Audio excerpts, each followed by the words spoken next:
Yay. So wonderful to be with you all. Yay. By yay, I mean every celebratory exclamation possible. So wonderful to be with you all. Really. Total pleasure.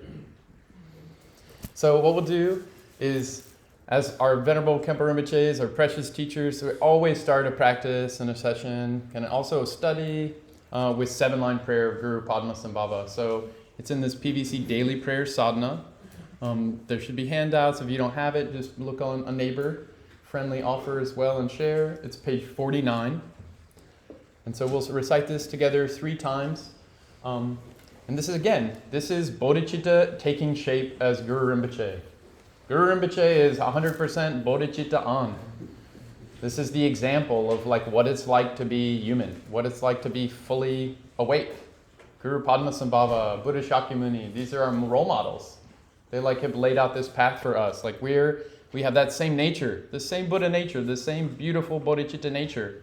They fully realize their nature. It's on all the time. And like we're connecting with them, these wisdom beings who have love, compassion, wisdom on all the time. We're connecting with them, just like really being available. Help, like I have this same nature, but I don't see it. Please help guide me. I want to have this be on all the time for the benefit of all beings. Please help. So we're connecting to that wisdom current, that living lineage of like enlightened wisdom. It's here in the room right now. It's everywhere. And so we're going to really actively, kind of courageously connect to Guru Padmasambhava, embodiment of all the Buddhas of the 3 times, and kind of really feel, try to really confidently, bravely feel that living presence of all the Buddhas in the room, in our bodies, looking through our eyes. This is enlightenment happening now. We have a little retreat where we get to taste enlightenment happening. It's the whole point of all this. Having Guru Rinpoche arrive into the room, like really warmly welcoming him. Him meaning him, her, they, them, all reality, crystallizing into bodhicitta shape as Guru Padmasambhava. This is the opportunity to just wake up right now. And we want that. I want that. All beings were like aching to wake up, to just be ourselves, Buddha nature on, bodhicitta on. So praying for that, and we just connect to Guru Rinpoche, all the Buddhas and Bodhisattvas, Arhats, noble ones of the 3 times. Pray that this can happen. We'll do this 3 times, and because earlier in the session we did all the lineage prayers, we'll kind of like see this as the embodiment of all the prayers, all the lineage masters, Guru Rinpoche, and then we'll kind of receive his blessings and kind of blend our mind with his wisdom mind and kind of be Buddha nature on. Page 49.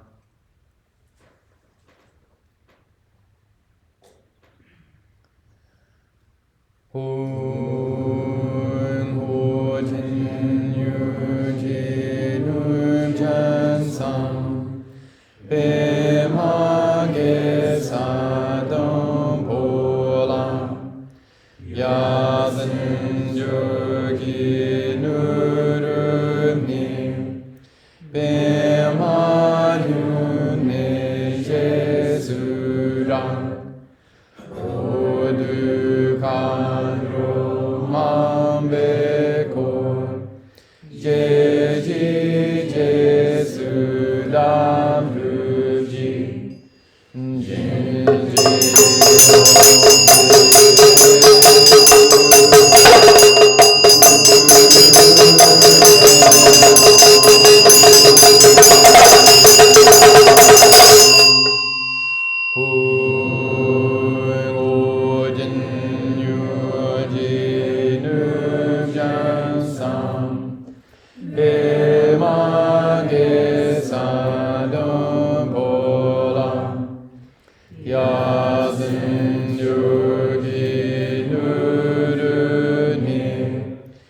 Pema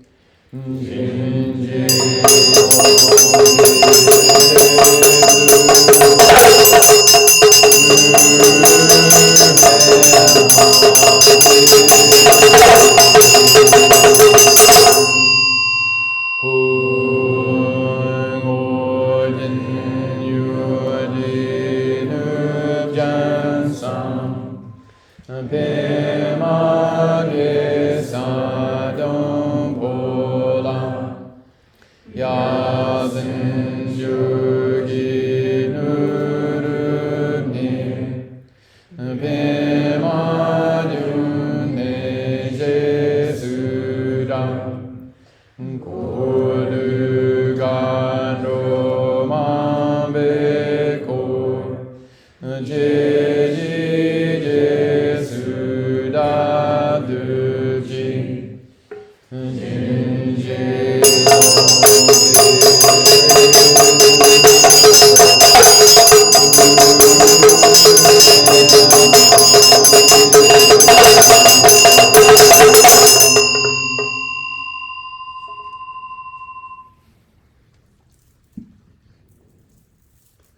I changed my mind.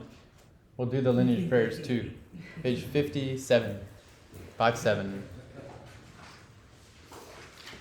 Samantabhadra, Bhadrasattva, Pramanabhadra, Sri Singha, Pemakara, the 25 kings and subjects, So, Zor, Nu, Yang, and the 100 Tirtans and others, the Lamas of the Kama and Terma lineages, to you I pray. Inseparable from origin, Padmasambhava, Supreme Lord of the hundreds of Buddha families, to you, Satsum Lingpa, the supreme object of refuge, I pray to grant me the immortal blessings of the Vidyadhara state, so that I may remain inseparable from you. In the past, you were the Vidyadhara, Nuden Dorje Tsal. In the future, you will be the Buddha Mopataye. Now you are the regent of Padmasambhava, the actual presence of Dragpa Litsawa. Jigral Yeshe Dorje, to you I pray. Happy with little, content and rich in jewels of the three trainings, with loving compassion, seeing all beings as parents. Through threefold realization, you made 3 doors, 3 Vajras, virtuous monk, Pema Soltram, to you I pray. The supreme tradition of the glorious Buddha Padmasambhava, which is the essential, extraordinary view and doctrine of the early translation school, you keep alive and spread by the light of wisdom. Lord of Dharma, great Kempo, I pray at your lotus feet. In the palace of the Oakman Dharmadhatu, the essence of all the Buddhas of the 3 times, the one who shows clearly the Dharmakaya of my own mind, we pray to the Honorable Root Guru, glorious fruit teacher, precious one, dwelling on the lotus seat of the crown of my head, hold me with your great kindness and bestow the accomplishments of body, speech, and mind. Page 61, this Vajrasattva mantra 3 times. Homage to the Tathagata, glorious Vajrasattva.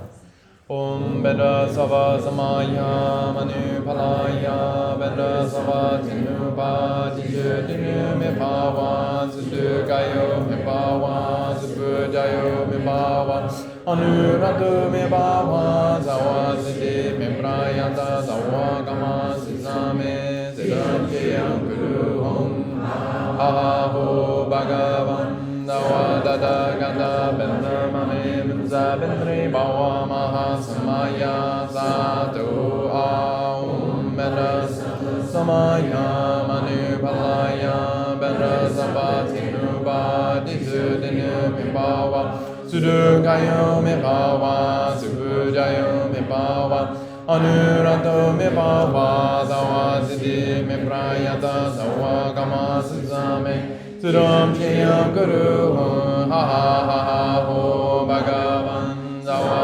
Tathagata Buddha Bindri Bhava Maha Samaya Sadhu Aum Bena Sava Samaya Manu Balaya Bena Sava Tenu Pati Shudinu Me Bhava Sugayo Me Bhava Subujayo Me Bhava Anuradu Me Bhava Sawa Siddhi Me Prayata Sawa Kama Suzame Siddham Jayam Guru Hum Ha Ha Ha Ha Ho Bhagavan Sawa Tata Gata Benda Mame Menza Bindri Bhava Maha Samaya Sadhu Om Benda Sabha Samaya Manu Balaya Benda Sabha Tenu Pati Shudinu Me Bhava Sudu Kayo Me Bhava Subu Jayo Me Bhava Anurata me bhava sawa siddhi me prayasa sawa kama susame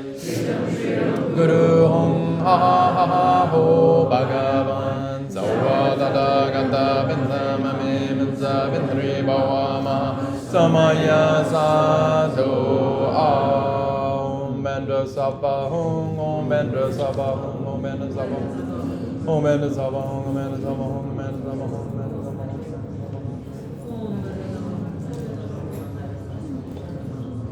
Om Bendra Sabha Hong, Om Bendra Sabha Hong, Om Bendra Sabha Hong, Om Bendra Sabha Hong, Om Bendra Sabha Hong, Om Bendra Sabha Hong, Om Bendra Sabha Hong, Om Bendra Sabha Hong, Om Bendra Sabha Hong, Om Bendra Sabha Hong, Om Bendra Sabha Hong, Om Bendra Sabha Hong, Om Bendra Sabha Hong, Om Bendra Sabha Hong, Gewadi Naduda, Doje Sempa Drujune, Dowaji Shamalupa, Di Salagopa Shok. Now 62 and 63, offering mandala, requesting turn the wheel of Dharma.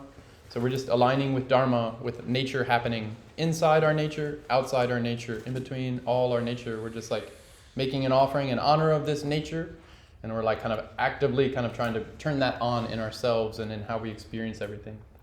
62.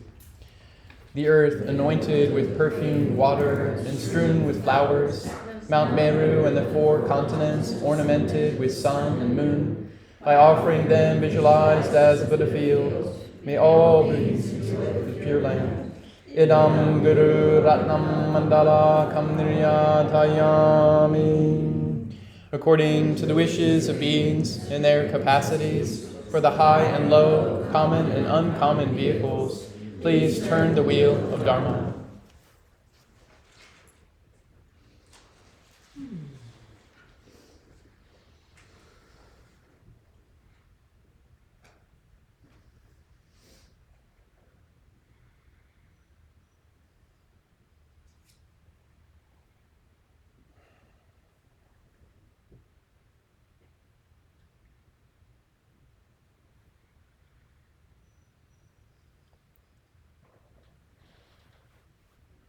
Thank you, Dharma sisters, Dharma brothers. Yay. Wonderful. So precious to share the time to be together. It's really genuinely precious. All these teachings, like, here they are. We have all the teachings we need to get enlightenment this lifetime. We have them all. The path is clear. The Buddha taught it so clearly. If we only want to look outside, the Buddha taught a path to get enlightened that way. If we want to look in between a little more subtly, the Buddha taught that path. If we want to look really directly, the Buddha taught that path. Vajrayana Tibetan Buddhism includes all these approaches. The Buddha taught this so extensively, and here it is, still alive, like still living. There's still these living lineage masters like Venerable Khenpo Rinpoche's. It's all these Dutra Rinpoche. Like all these great lineage masters. The living blessing of these teachings is still here, in this room. It's here. What a fortune. And we are here. We're interested. We're trying to use these teachings, apply them in our lives. Why? So we can experience love. We can experience compassion. We can share that with everyone we come in contact with. We can free ourselves from kind of patterns that don't really help us and they cause all these problems, and like we can remove this, you know? We can kind of have our Buddha nature be on. We have everything we need. Part of what we need is each other. Sangha, community, Dharma, the teachings, Buddha, such a noble being, an enlightened awakened being who realized the complete nature, shared it so generously, so kindly, so flexibly. We have all this so incredibly special. So, really, yay. It's celebration, total celebration.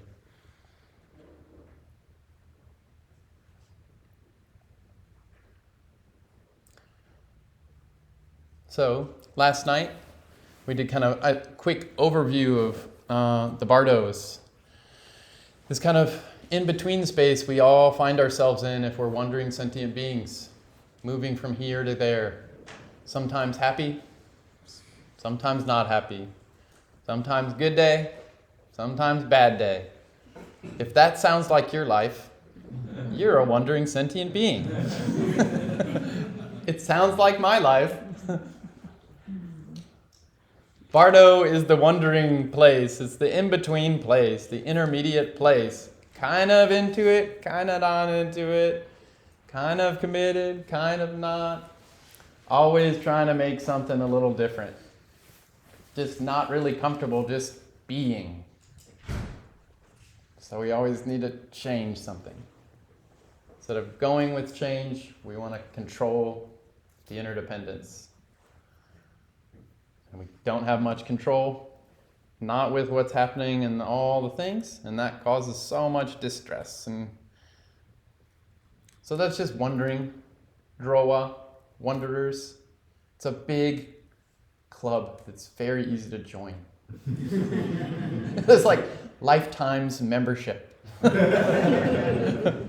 Hopefully we get exiled from that club this life. We can no longer come back. Really. Why? So we can actually serve all beings.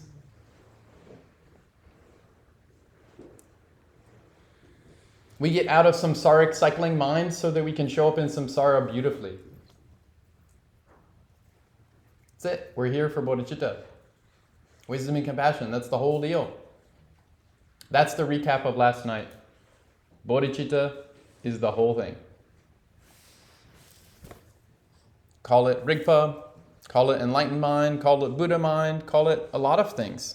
Like whatever is comfortable for you. Call it emptiness and compassion, wisdom and compassion, union of clarity and emptiness, the union of luminosity and awareness. There's just all these ways we can describe this naturalness, this what we are, our nature, our heart, our mind, when it's open and at ease, relaxed. It's like kind of what we talked a little bit about yesterday, is like the whole pith instruction of the whole deal is like relax. 84,000 teachings on how to relax. Literally, please investigate this. Like, see if it's true. Is that true? You know? The Buddha said, you're already, everything that's going on with each of us is totally perfect, pure, 100% enlightenment, Buddha nature, Dragpa, bodhicitta, fully there. This moment too. So this retreat, this retreat, and which is like the retreat of our lives, is just to have bodhicitta on, like be natural. Come from a place of like our natural, settled, rested, content, active, functioning, alert, engaged, responsive, and do it in like a at-ease way, carefree, relaxed way. We're around great noble ones like Venerable Khenchen Paldacher Rinpoche, Venerable Khenpo Seon Donyo Rinpoche. They're like this.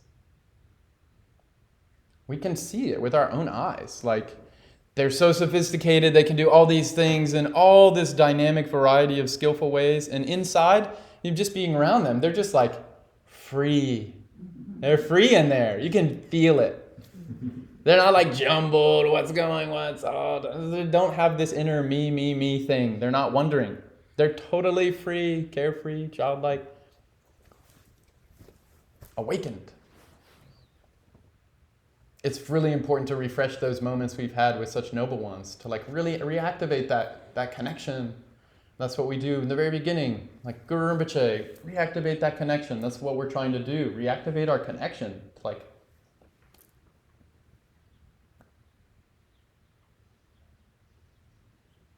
to our nature that they've fully manifested, and they're just kindly serving all beings, like including us. You're good. It's all good. You're great. Do these things. Relax. It's really all good. And we don't trust it, and so then they go along with whatever we're available for, you know? That's the flexibility of these great noble bodhisattvas and Buddhas. They meet us where we are. And then they just give us the kind of medicine appropriate for us, and we get a little more settled, confident, courageous, healed, a little more bodhicitta on, and then the medicine changes, and then that's the path.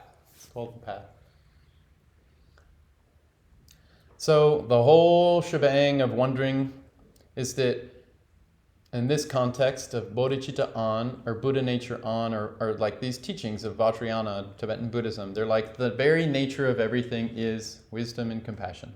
It's how it is. It's how all awareness is. When we don't see that in ourself in this moment, that's called wondering. Instantly we get into sentient being mode. And we're just not clearly experiencing what's happening at present. So anytime we don't see this, which for me is like right now, wondering, that means Bardos starts. All of a sudden I'm in an in-between place. I have this nature that's totally perfect and pure, and I don't see it, and so I'm longing for happiness. Longing to find something that'll like fill this emptiness, meaning like I feel like there's a lack. Yeah, due to this feeling of emptiness, I'm actually searching for emptiness. Fullness is interesting. So we wonder.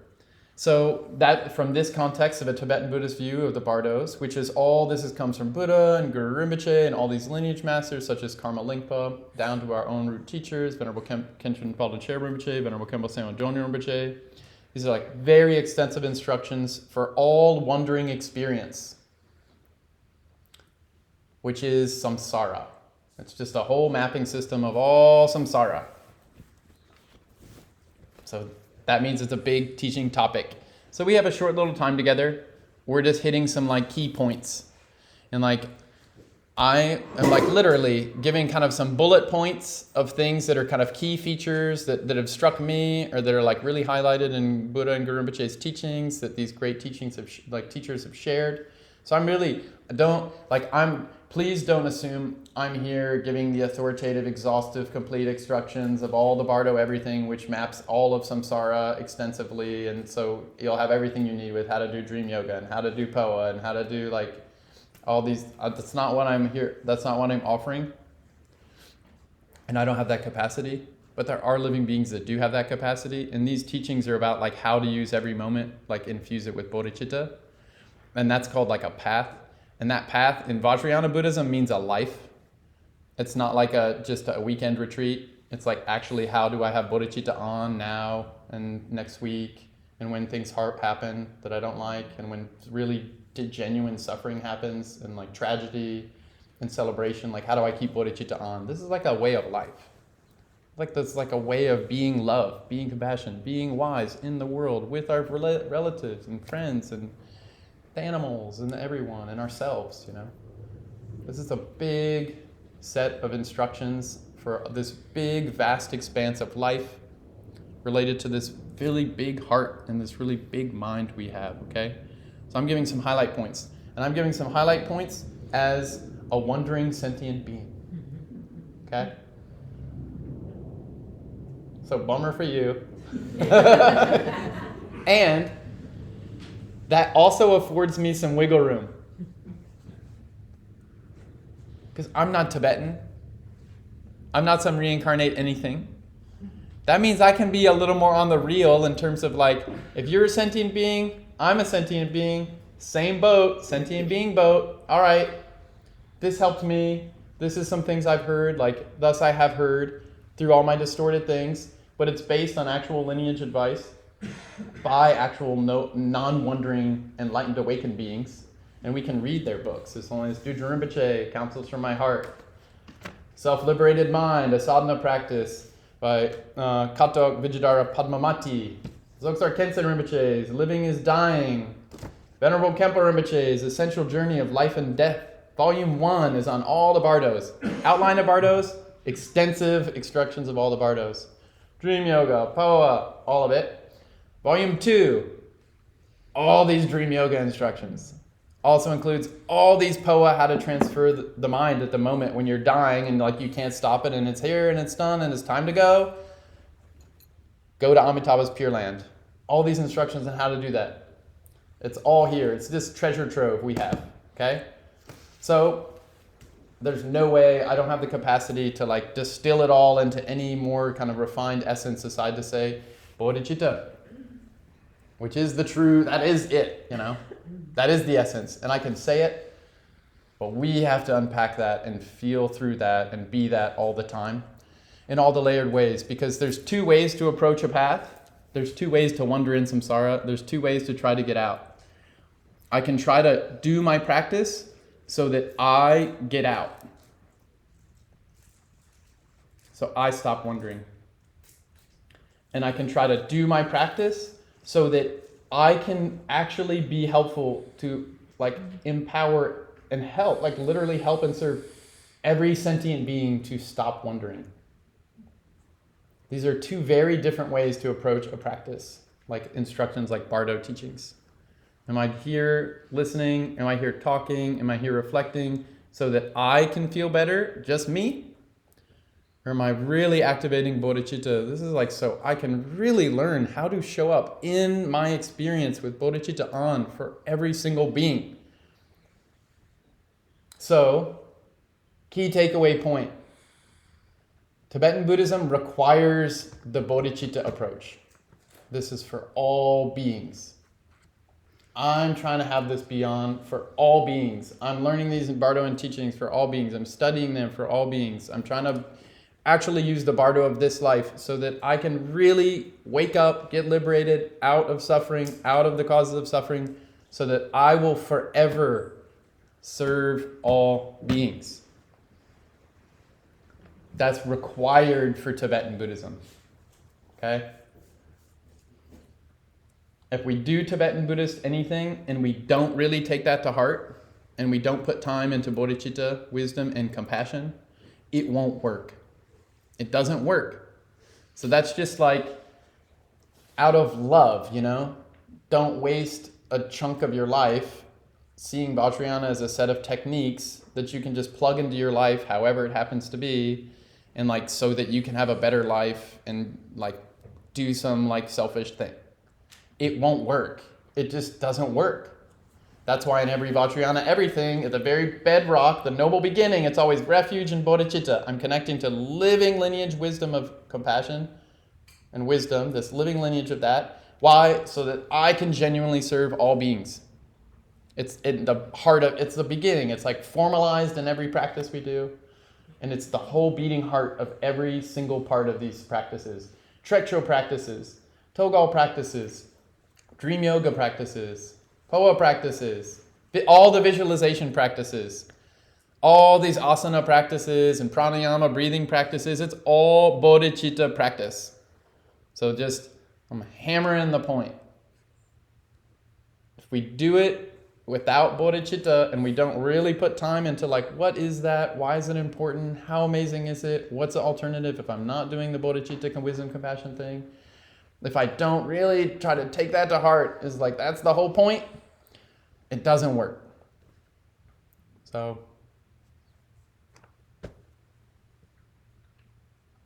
that's that. So, Bardos. We're currently in the Bardo of this life. We were born. Here we are. This Bardo lasts until we start dying. And it's going to come.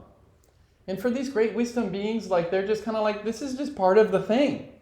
We're born, we grow, we get old, we get sick, we die. Like, and they say it as just like, this is just, it's how every cycle works. It's just how a natural system, of every kind of system, it's just how it is, you know? Like, and just kind of warming up to that, like warming up to reality, the fact that like anything that comes together disintegrates, anything that rises falls, anything born will die. I'm not saying I've done that, but that's just being real. It's just being like a mature adult. I mean, it's just part of it. And I'm not saying that's why it's easy. And I'm not saying, especially in our culture that's so death phobic, it's all immortality, youth oriented, only all the things I can say about how everything's being auto-tuned to be a kind of God realm thing, but like a really weird version that's like very kind of pathetically sad. Like, so I won't say all that, because more or less we probably kind of see that as Buddhists. Probably. Even though I'm like, have the habit, and I've been trained to have the habit. But, so there's all that. Death is just a part of the deal. So this second Bardo of, okay, we get something, and last night we talked about the gradual version. I'm gonna speed through last night, okay? Because like, last night's gone. Bye-bye. But we were doing it for 2.5 hours. So it's like gone, but it happened. Yeah. So, life, we're in it. Okay, we can track something, like in the gradual way of dying. Something happens. All of a sudden, we can't stop it. Like, we're going to die. It's coming, and then we do die. Our body stops. Our mind separates from our body. That's called death. So that's the second Bardo. Then the third Bardo arises. Okay, the body and the mind totally like lose their kind of any connection they have to stay together. What happens then? The nature of mind, which was formerly covered up by its habits and, this kind of way of feeling like a me, there's nothing blocking it in that moment. And the nature of mind, our Buddha nature, or bodhicitta, is fully on. That's called the Bardo of the true nature. The luminous Bardo of the true nature. And it'll happen 100% according to the Buddha's teachings. When we die, the moment of dying, the body stops, the mind's habits stop. All of a sudden, that nature will happen and we will see it. It will be our mind waking up to itself. Definitely going to happen. That's called the beginning of the Bardo of true nature. And then that Buddha nature, our nature of mind, displays itself in all these varieties of ways. It's called pure relative truth. What we refer to as pure perception, we won't be having to imagine anything. It will just happen. So that's all it'll happen. So it's the same thing we just practiced right at the beginning of this session. Interesting. All the Vajrayana stuff, we're just practicing for these sequences. And it's interesting, we can unpack it a bit. We already practiced for the moment of death. We already practiced for the pervasive compassion. We already practiced for that arising as deities. We already practiced for deities doing all these activities. We already practiced, if we miss that, then we show up in an ordinary form, like a habitual form, like me in a room in Nashville and all that. We already practiced that. It was called the 7-line prayer. It's baked into Vajrayana methods. We're training to we're preparing ourselves for these things that are going to come. So the Bardo of the true nature happens. Bodhicitta on, 100%, nothing blocking it. It does its amazing displays as pure Buddha nature, doing what it does when it's not blocked up. If that is too much for our awareness, we can't take it because we're basically shocked, then that Bardo kind of dims and the next Bardo turns on. Bardo of becoming, wondering. These habits we have, feeling like me, and I need this, and I need a place, and I'm going somewhere, and I have all these habits start relayering themselves, turning on, these negative habits that are blocking us. They're familiar to me, and so I want to feel the familiar, comfortable thing. Relayering, and we start wondering. That's this Sippa Bardo of becoming. It's still just my mind, my awareness. Now it's just in one way, it's a good metaphor, it's a dream mode. It's just kind of like in a dream, and the stuff keeps happening, and it's all my mind until that mind kind of situates into some kind of this is me. Wants to hold, grasp, locate, orient, be me. Finally, just settle this down. All the vast movement of mind wants to hold, and that kind of ends the Bardo of becoming. And then we have a mind and a new body, or kind of imagined body, this habitual me body kind of takes shape, and then that begins the pattern all over with the next bardo of life. That mind continues with that new body, and so that body, depending on what it is, it could be a cricket, could be a human if we're really lucky, it could be some god if we kind of, the Buddha taught that, it could be all kinds of other beings. And then that specific body has a certain duration, a certain kind of things it's good for, certain things it's not good at, like, and that's like defines the upcoming life. That what our mind will feel like as being me in that next one. So these are bardos. And then that duration of that life has a certain span until it gets some kind of something interrupts the connection of that body and mind, my mind. Then that breaks, then I start dying, then all that, I die, the mind kind of stops. Then all of a sudden the true nature of mind is again revealed. And then if I don't see it, it's too much, then that kind of dims, and then I start wondering, wanting a body, and it's just like the Buddha said, we've done this for infinite time. Been like this, the mind not seeing itself clearly for infinite awareness, like our awareness. So that's why, like literally the practice of bodhicitta on, that's the way, that's the key instruction for all the phases of any bardo. In the bardo of life, bodhicitta on. Bardo of dying, bodhicitta on. Bardo of the true nature, bodhicitta will be on. After we wonder, bardo of becoming, bodhicitta on. So wisdom and compassion. This is the big topic in Buddhism. Bodhicitta. And this is the one thing, if you're a sentient being and I'm a sentient being, this bardo of the true nature, which is definitely going to happen again, and I know when it's going to happen again, meaning the teachings say it happens at this point. When the dying process ends in this way, it will be revealed. I have the heads up. It's the one thing I haven't done well. 100% sure. Because if in that moment I recognize my nature, I would become an actualized bodhisattva. And I wouldn't wonder ever again. So I'm wondering now. So I haven't done that for infinite iterations of embodiment. And the good news is we have everything we need this upcoming time to do it. Have bodhicitta on at that moment. This is why the Bardo teachings are so emphasized in Tibetan Buddhism. It's why they're so popular.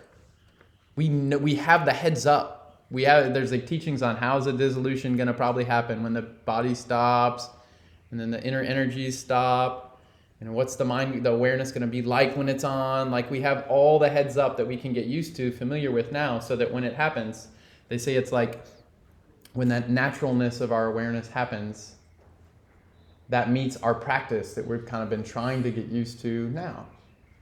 Like, and they say it's like the mother luminosity, the mother meeting the child. It's like if you're a little kid in some giant, like some store or something, and like all of a sudden you lose your mom, and it's just a bunch of people, and you wander in another store, and you're in a mall. Those existed sometime somewhere. And then you're wondering, and you don't know, and you're freaking out, and like all of a sudden amidst all the people and stuff, like you see your mom, 100% no doubt. Go to mom. And you meet. They say it's like the Rigpa we're practicing now is like the baby, the child, the baby bodhicitta. That when the true nature dawns, it's like a child seeing its mother. There's no doubt. It's like, oh, this is a true nature. We're trying to like have that connection be really fully conscious and aware. So they say if we haven't trained for that, even though it happens, it basically happens as experience kind of like a flash. Like maybe a few seconds. Like, and so it's just like Buddha nature on, whoa, too much, faint. Where am I? What's going on? All of a sudden, Bardo of becoming. That was the Bardo of true nature. Came, went. Huh? Missed it. Dope, maybe next time. Which I'm laughing about, but it's like the most tragic thing that ever happens. Like, literally. It could have been out, like done, like out, meaning now we like literally inside, totally carefree, at ease, like full Buddha nature on, like so that we can just constantly meet other beings where they are in like creative, helpful, skillful ways. Like our wish, our bodhisattva wish will come true. And we'll just fulfill the wish for as long as there's wondering. So it just can be so quick. And so we like, it's worth the time literally using concepts, studying to like really, what is the map? Like if this goes gradually, what would it be like? If this is sudden in a car accident or something, like what would it be like? Like how will the dissolution happen? What is my mind like? What are typical ways that it could happen? Like, so like that's why these are like so important to just prep. This is all like prep. I mean, 95% of Buddhism is just setting an atmosphere. Just prep. Make a nice thing. Set all these conditions. So that what's the main point? Relax. Enjoy. But usually for a conditioned being like me, I only relax when the conditions are the way I want it. Like it's nice and the music and the incense and the pretty and clean and I'm a conditioned being, so I'm looking for good conditions, you know? All atmosphere. Setting the mood, you know, this is so normal for sentient wondering. Like we want to set the world the way we want it and then we'll be chilling, you know? And so Buddhism uses that habit. Like, okay, set the thing, set the posture, set the breathing, set it, okay, now relax. You know? Buddha's so kind to lay out all this. He's giving us all these, he's just meeting us like little babies. I mean, really, it's so kind. Because we're not ready. The Buddha says, you are already like Vajrasattva. You're Vajrasattva. You're Guru Rinpoche already. Who's looking through these eyes of yours is Guru Rinpoche. But you just don't see. So the Buddha says, we hear things like Vajrayana. You are the Buddha, you know, like Buddha in the palm of your hand. Like you are already Tara. It's called absolute Tara, absolute Guru Rinpoche. You are Tara, like be that. That's all these Vajrayana teachings are about that. Like confidently just show up as Tara. And we do it in these little sessions, like small little packets where it's easier to do it for a minute than it is for like a whole week, you know? Or like in your job and it's, you know, show up in a session, like nice situation. Okay, because we can do that. That's the whole thing about the Bardo of this life, is we can consciously choose to do whatever we want. So like, amazing. Like really, just like turn on bodhicitta. Do it, 5 seconds. You can choose to if you want. You don't have to, no pressure. Turn on bodhicitta.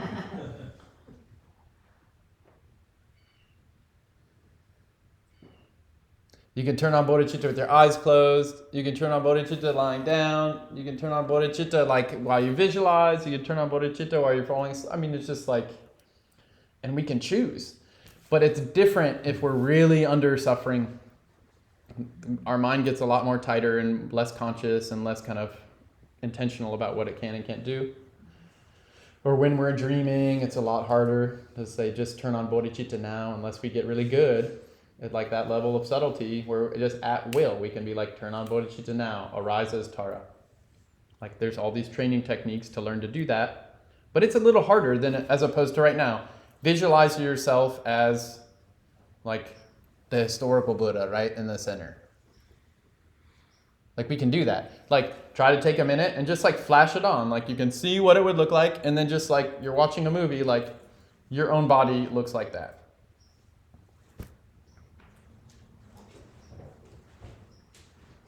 We can just do that. This is the Bardo of life. It's the amazing thing about the Bardo of life, and it's why this is the most important Bardo. In these Bardo teachings, it's really emphasized. Bardo of this life, the natural Bardo of living, is the main one where we can make any impact on what happens afterwards. This is the one, because we have so much ability or power to choose what our mind does. We have so much ability, especially as human beings in the Bardo of life.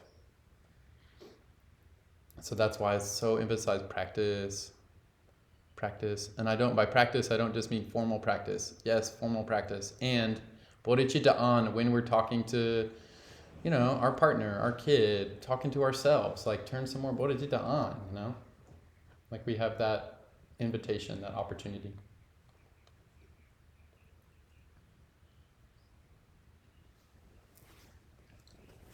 So that's basically kind of what we went over last night, but we went into a lot more stuff too.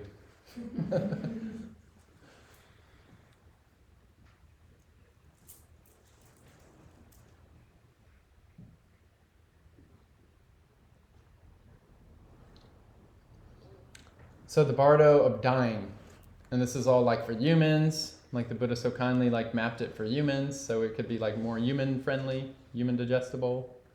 So in these teachings for humans, then when we die, it, like mentioned a little last night, it goes, usually the gradual dissolution goes from very gross to more subtle. So like the denser, thicker stuff disintegrates and loses its hold, and it gets more subtle, and that more subtle gets really subtle. So that's the general trajectory of the disintegrating. It's the same with the visualization practice. It goes from the big world of a sacred mandala, dissolves into, say there's a Buddha in front of us. Then that Buddha dissolves into us.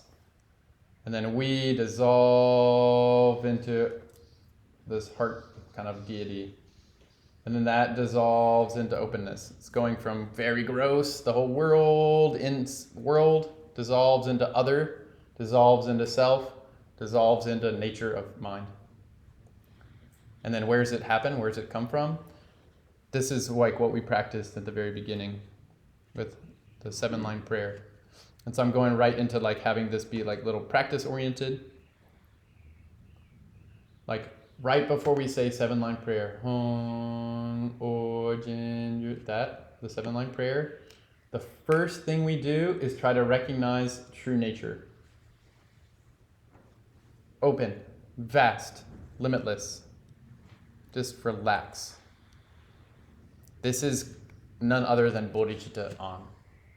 It's just that kind of the openness of bodhicitta on. That's called the true nature samadhi. This is our training for the Bardo of the true nature at the very beginning. It's not about an object. It's not about a feeling. It's not about some kind of a shape or size. It's just the vast openness of awareness. So that happens before we say the 7-line prayer. Then, second samadhi turns on. This samadhi is a meditation. Second samadhi turns on. This vast openness of awareness is infused with this compassion, with this dazzling, energetic kind of inclusivity. This like just loving, like boundless loving and inclusivity. Compassion. The Bardo of like, they say it's like Bardo of like kind of it's just limitless. Like I'm trying to put things simply so they're a little more memorable. It's like limitless compassion, like pervading limitless space. So basically first it's the emptiness that totally merges or pervaded with compassion. And then the third samadhi that we practice right before 7-line prayer is, right when we say Hong, Orjin, that limitless vast openness, which has this really like brilliant, dazzling quality of love and compassion. So this is wisdom, compassion, and love. That's called bodhicitta. That starts to take a shape as sound. Hum. Okay? Even we don't have to visualize the sound yet. Just all of a sudden the open emptiness awareness starts taking form. So this is going from formless into semi-form. Hung, like the sound turns on, and then all of a sudden the sound takes a shape, like hung, like what would hung look like, H-U-N-G, or like a Sanskrit syllable hung. That's the third samadhi, the all arising seed syllable samadhi. That's the very beginning of when we chant any 7-line prayer, or the beginning of any sadhana we ever do in Tibetan Buddhism. It's assuming these 3 samadhis. Which means bodhicitta on. Emptiness of bodhicitta, pervaded with compassion, bodhicitta, arising as bodhicitta with shape. Sound, Sound takes a visual, more literal representation. Hung. That expands. Orjinu. And then it becomes like a more tangible. Okay, as Guru Rinpoche, body looks like this. Like Guru Rinpoche. But it could be as Tara, as Vajrasattva, as Akshobhya, as 1,000 Buddhas. Just takes a shape. This is all training for Bardo of the true nature. That's what we're training for. First, just open, vast openness. Then that Bardo of the true nature starts beaming out as sound and like brilliant beams of light and all these kind of colors. And then the colors start crystallizing into more dense forms, shapes, as Buddhas, peaceful and wrathful Buddhas. This is the same, like literally, this is what we're practicing in a visualization practice of Tibetan Buddhism. We're going through this same Bardo. Like it's exercise for being in the same Bardo. So when it happens, it'll be like, this is what I've been practicing. And then it takes the shape of a, say, Guru Rinpoche. And what is Guru Rinpoche? It's always in the instruction, transcendental wisdom rainbow body. Like a rainbow. Just like in the Bardo of true nature after we die. There's not anything solidly there. It's just mind displaying itself with all these features and attributes and movements and activities, just like in a visualization practice, except it won't be baby bodhicitta imagining things. It'll be actually full-on bodhicitta doing what it does when it doesn't need to hold on to any kind of habit. Arising as all this infinite display of pure mandala, pure world, pure others, pure beings in the world, pure awareness in the world. It's the same thing we're practicing. So that's why when I said earlier, Vajrayana is not like a technique you plug and play into your life. And it's like a way of life. Like Vajrayana is a view. It's the view that my nature is this emptiness pervaded with compassion that arises in all these variety of ways for the compassionate expression and communication with myself and all beings. And it has all these abilities to transform and move like a dream or like a rainbow body, transcendental wisdom rainbow body. So those are the three samadhis. Emptiness, pervaded with compassion, that takes shape into like more tangibility, like a seed syllable or a body or with a retinue, and then all these features, and there's some deer there, little birds, and there's all kinds of beings behind me. It's not like it's omnidirectional, right? It's a whole universe. It's not just like in the room. It's like the whole everything is this called a Pure Land. So first we imagine a Pure Land when we're in our Bardo of life, so that when we actually are in the Bardo of true nature and it actually arises as a Pure Land, it's like, oh, yay.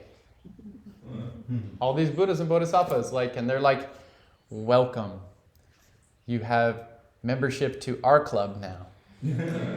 This is the Bodhisattva Club. Welcome. We're so happy you made it this time.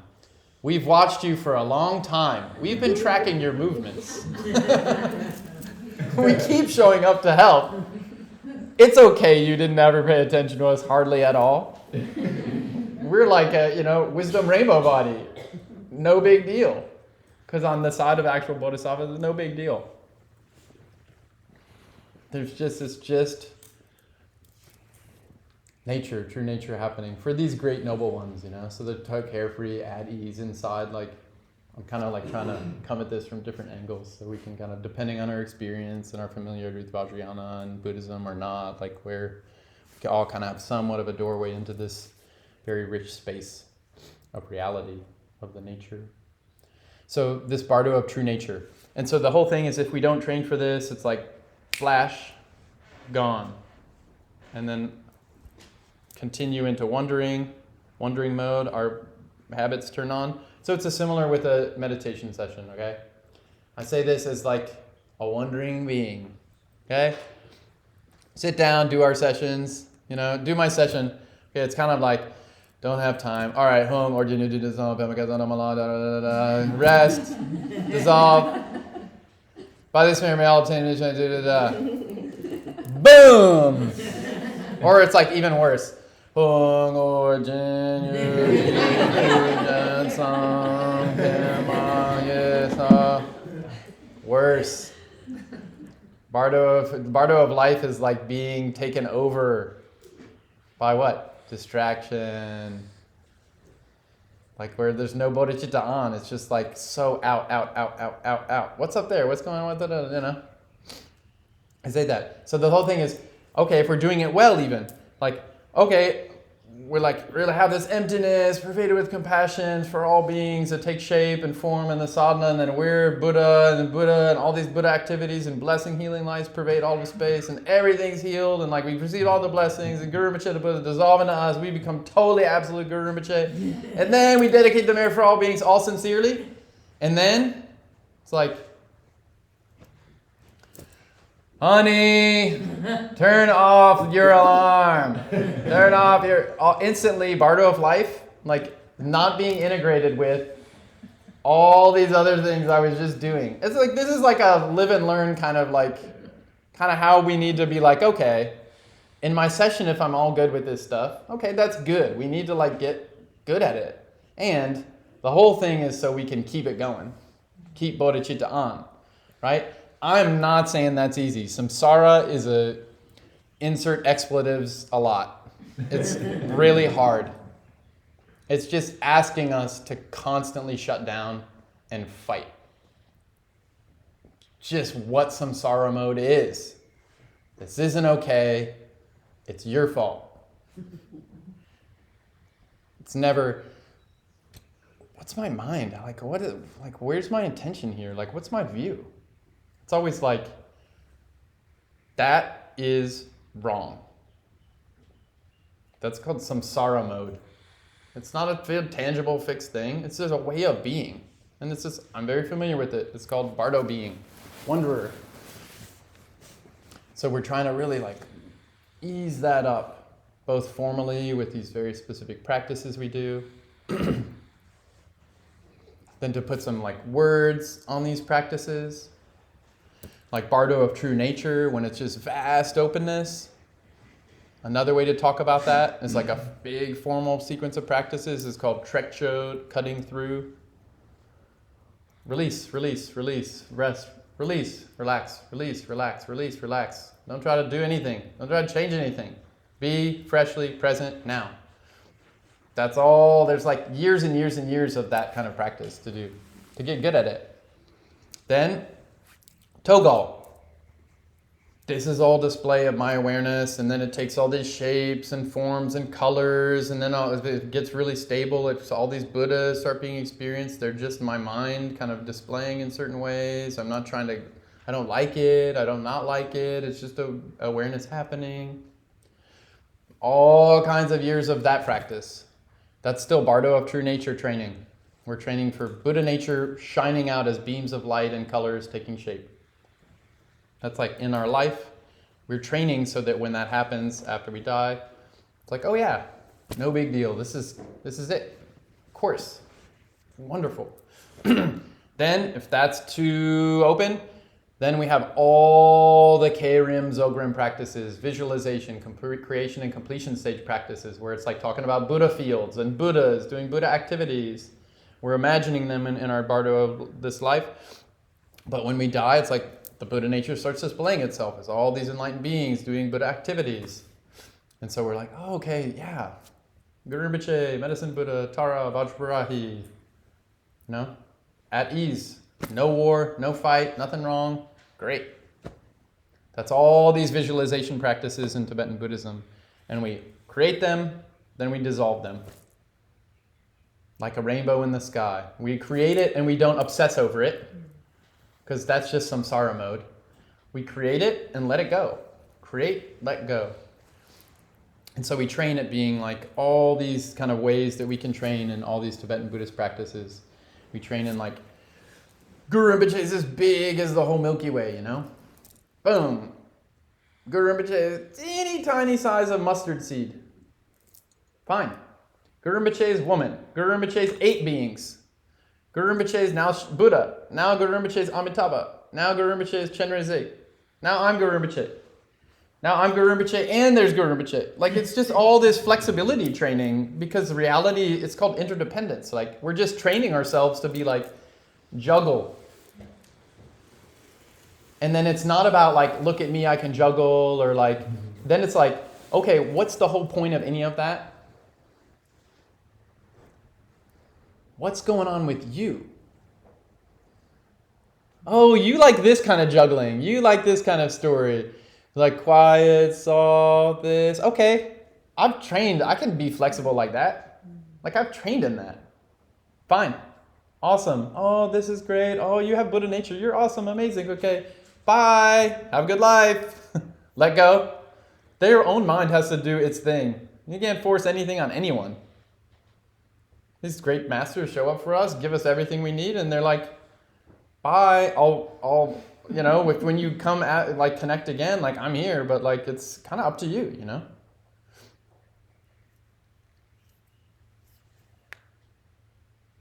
And then someone else has this kind of story going on, and someone else has this kind of samsara experience, and someone else has this beautiful thing happen. And then I have my own kind of tragedy happen. And then I have my own amazing, you know, this is all flexibility training. There's all these fun, technical, not actually fun words to talk about it, like systemic, meta-adaptive, integrative, whatever stuff. For some people, they really like that. The engineer types, math, STEM, it's good. Like, we need to engineer this. Like, the Bardos teachings are like volumes and volumes and volumes. There's a whole lot of engineering plans on this stuff. And there's the heartfelt, embodied, embedded, extended, like, really gotta feel it, like, be in bodhicitta, not just map bodhicitta, like, really live it, have it on, have it really circulate, not just logical modeling, but it's like embedded, participatory, inactive skills, and like body, you know? Relationship. Both ways are good. And so for Bodhisattva, we need to know that. We need to be like kind of real with ourselves. Like, this is the way that's easier for me. It kind of works for me more like this. And like, use the talents, use the disposition, the habits. But why am I doing it? So that I can flexibly show up like with actual skillful help in another situation. And you want it super dry and analytic, like put me to sleep, boring. But I need to actually learn how to do that too. Because like, that's my bodhisattva vow. Like, it doesn't always have to be translated to like perfect fit for what I want, you know? This is like, we're like participants in reality. Like, we have to show up for each other and like find where the mutual fit is, you know? You're doing this thing, I'm doing this thing, this is where we can overlap and do some cool stuff, and then changes and it moves. Bardo of life keeps moving.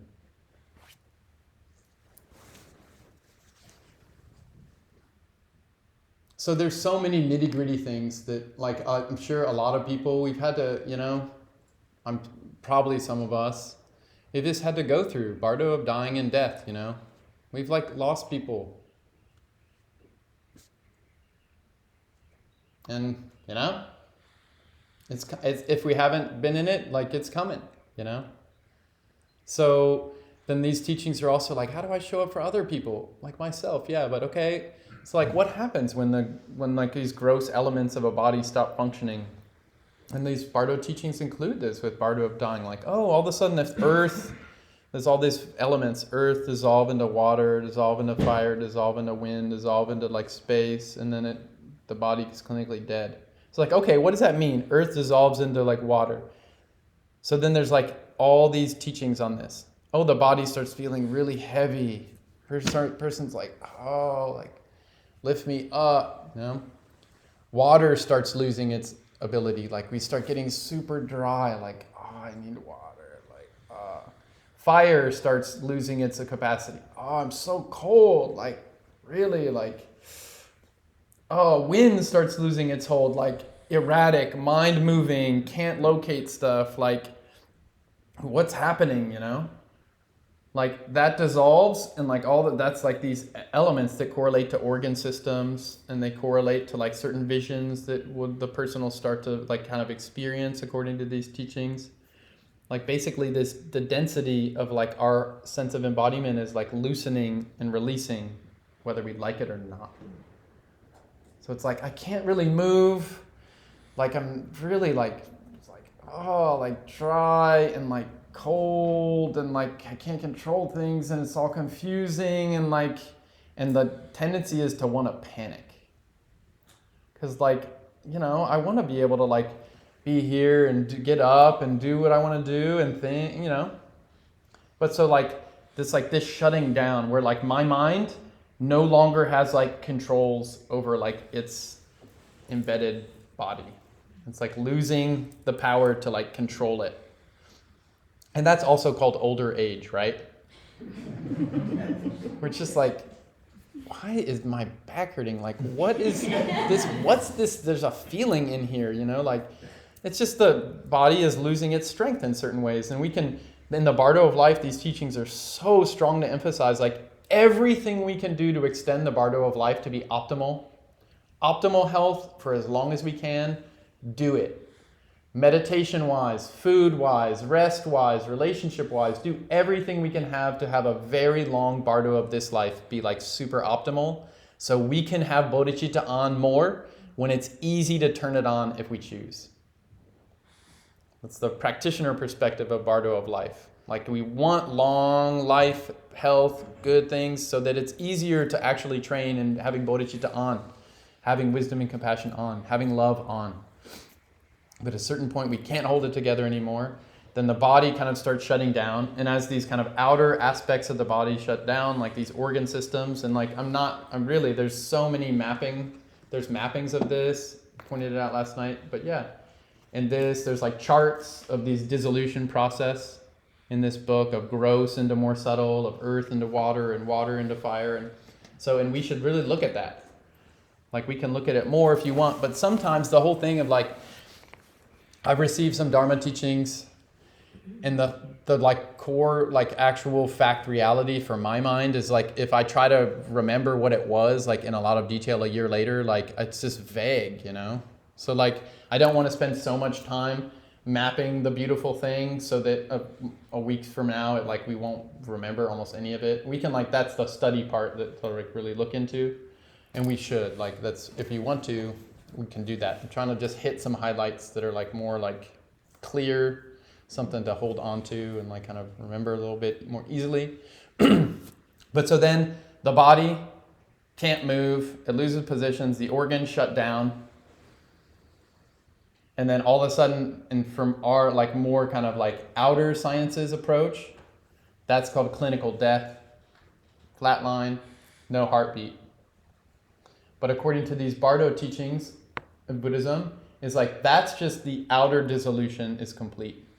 There's still these inner energies moving. In Tibetan Buddhism, they always call it a mind or awareness riding a wind. A wind is this energetic semi-form, this movement. So formless is always embedded with semi-form. There's always absolute and relative, even on this level. It's always, they call it lung sem, wind, mind. Duality mind, riding a wind. So this outer dissolution stopped, all of a sudden the person can't move, clinically dead. But internally, that's when these teachings talk about these inner kind of wisdom energies we have.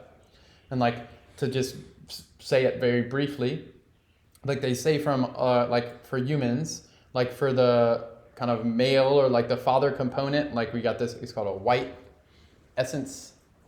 It's more located around this crown chakra area. And then from our mom, when we were, conceived, we got this red essence, this really refined, subtle wisdom energy. It's located below our navel center. And that this is basic positions of where they are during our life. And that during this period, then being in that human body, it's no longer can hold those in those positions of our kind of felt human experience. And so the white essence starts going, because in Buddhism, where is mind, where is awareness? It's actually here. If we had to point to somewhere in the body, it's here. There's all these Madhyamaka teachings, show me the money, where is it really? All that's absolute stuff. I'm talking relative stuff. Relative, heart, mind is here. So like here, we have the white and the red, and the white descends into the awareness, the red ascends into the awareness, and then they kind of lock each other, and all of a sudden, like, our awareness is trapped, and we, like, lose consciousness. That's this subtle dissolution process. I say when the white essence energy kind of descends, it's like a very white kind of experience that the mind will kind of just, there's no eyes functioning, right? No eye, it's just whiteness, and then red increase. And this is like general things. These can overlap and go in different orders and all that. That's why these are general broad stroke teachings. But so white kind of decreasing, it's kind of more white, milky white. Then red increase, more red. And then they kind of get into around our heart, and they kind of lock, and it's called black near attainment, where we go black. That's related to like deep dreamless sleep. There's no objects. Awareness kind of faints. And right then, that's actually in Buddhism, that's the moment of death. At that point, all of our subtle energies have lost their strength. And what happens right after that? Bardo of true nature. No, there's no longer any subtle energies holding. They were habitual from like dad and mom. This is all like karmic winds, actually. Like they come, lose their strength, we pass out. All that subtle kind of holding releases, and now it's just Buddha nature on. All the habits of mind, like habitual karmic mind and all of our habits, are temporarily off. They're not on. So Buddha nature on. This is the beginning of Bardo of true nature. And so they say that can take different amounts of time for different beings, but that's the moment of actual death, when the mind is released from that certain body that it was like kind of embedded a part of for that duration of that body. And so then Buddha nature shines on, and it goes from really formless openness into radiating more tangible form qualities, this pervasive compassion, into sounds and shapes and beams, and it can be like instantaneous, or it could be longer for different masters. Someone have gotten used to this kind of experience in their waking state in the Bardo of life.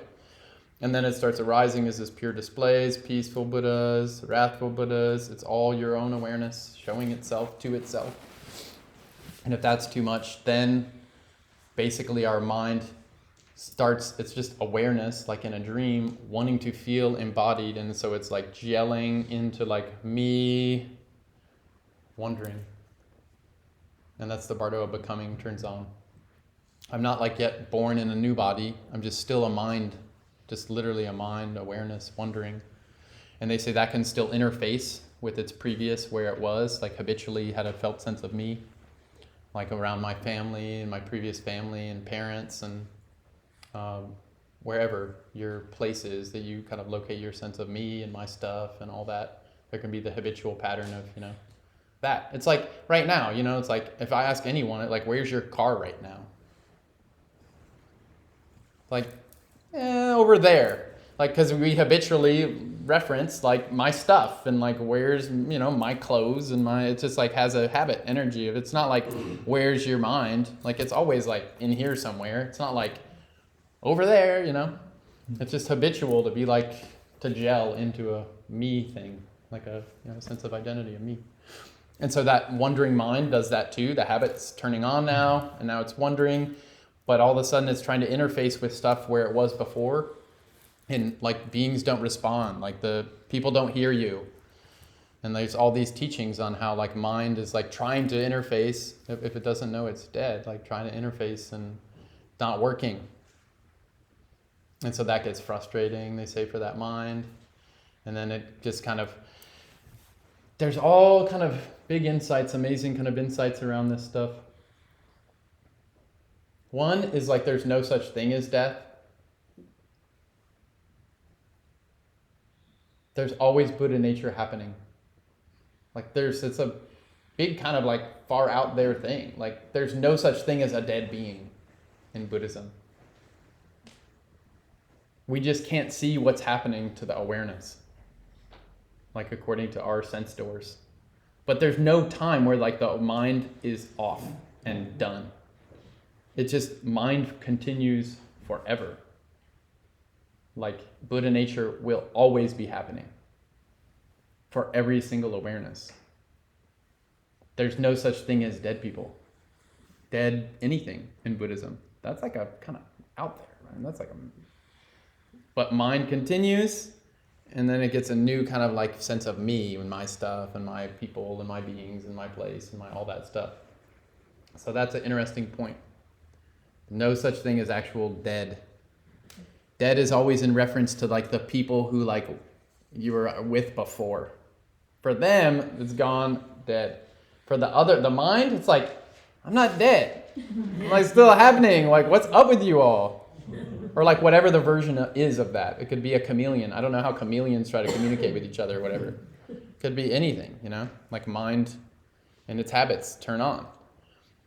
So that's an interesting, strong point. The other point, like that I found in these teachings, and then I'll kind of open for questions. We can go into spaces where people want to like, you know, open further. And there's some practices we'll do some Amitabha practice and peaceful Ratha Buddha's practice. And so to have a kind of some actual, you know, fill out this with some, you know, bodied experience. They say about 21 or so human days after we die, can't even remember our own names.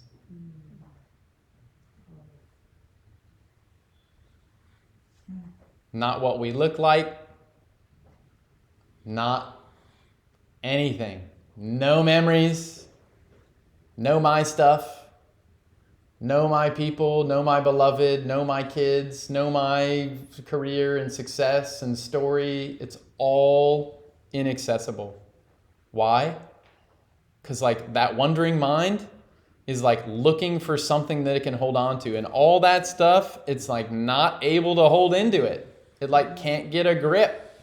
And at a certain point, that gets super upsetting.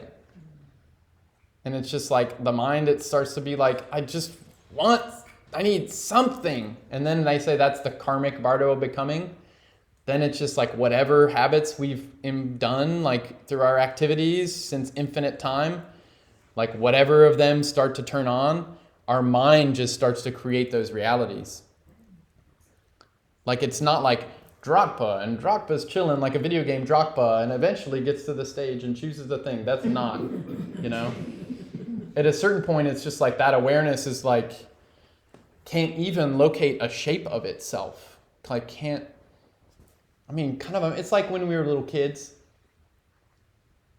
Like how much of like the first 4 years of your life do you remember? The image of a leaf. A big giant person touching me. Whatever. I mean like a mom, dad, or whatever, swinging on a swing set. Or like some people have more vivid memories of this time, but for the most part, it happened. According to current psychology, it was some of the most formative things that ever will happen to us this whole bardo of life. It's like really sets deep structure stuff. And for our own awareness, it's almost entirely inaccessible. And that happened for us, for every single human, for the most part.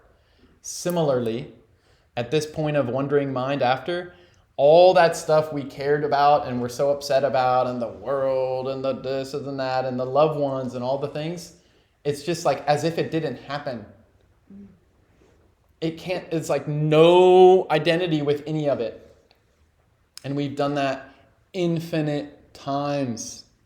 How many loved ones, how many tragedies, how many things, you know, we've experienced. And it's just like, it's in there in our awareness, and we just can't access it currently. As a side point, be careful about how much you want to know.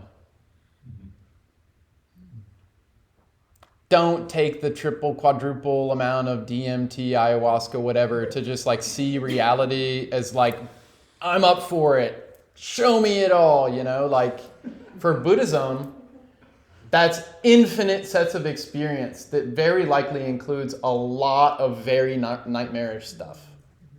Like, unless you really are like, this is all a dream, it's all my mind, I'm bodhicitta on chillin', for the benefit of all beings, like, be careful what you wish for, because like, if we really want to know like the full like HQ vision of what's happening amongst all the humans right now in this moment of Nashville, like, that's a lot of stuff we're going to learn like very fast.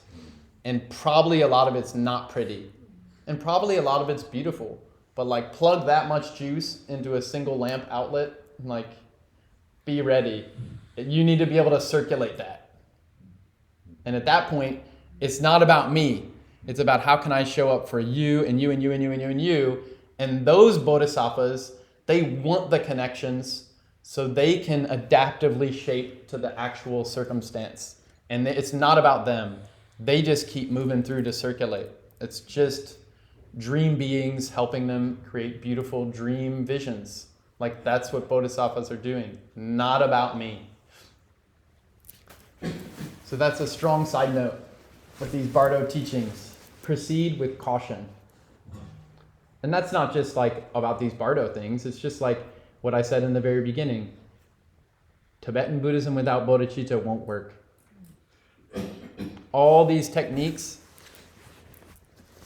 breathing exercise like pranayama, yoga asanas, visualization, mantra recitation, energy practices like tumo practices and these different kinds, they all existed before the Buddha came.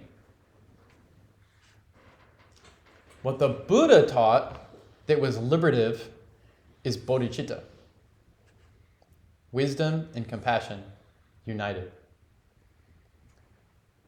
With that, do pranayama, do asana, do visualization. All of a sudden it becomes win-win liberative. But it's not just tech. It's not just sophisticated ways of like experiencing different parts of reality. Without the bodhicitta part, like, it's just a lot of wondering we can do. And I'm not saying that's why it's all bad. I'm just saying the unique Buddhism part is the bodhicitta. And then with bodhicitta, like, all these kind of amazing ecologies or worlds of being with others and shape-shifting and kind of using these kind of basically like getting more in touch with the creative capacities of our awareness and our bodies and relationships. All of a sudden that becomes like just bodhisattva like avenues to like be educated on and like help better, like serve beings more effectively and more of them. So there's the little opening of kind of this Bardos. We can go into, 1 minute side point before we kind of like have opening and like questions and explore things, is Bardo of life. Also includes these two sub-Bardos, Bardo of dreaming, Bardo of meditation. These are things we kind of like can enter into and out of. We can wander in like while we're alive and humans like have life, we can go into this sub-Bardo, which is dreaming. And so we can get good at that. We can go to this other sub-Bardo, which is meditative state, samten, meditation.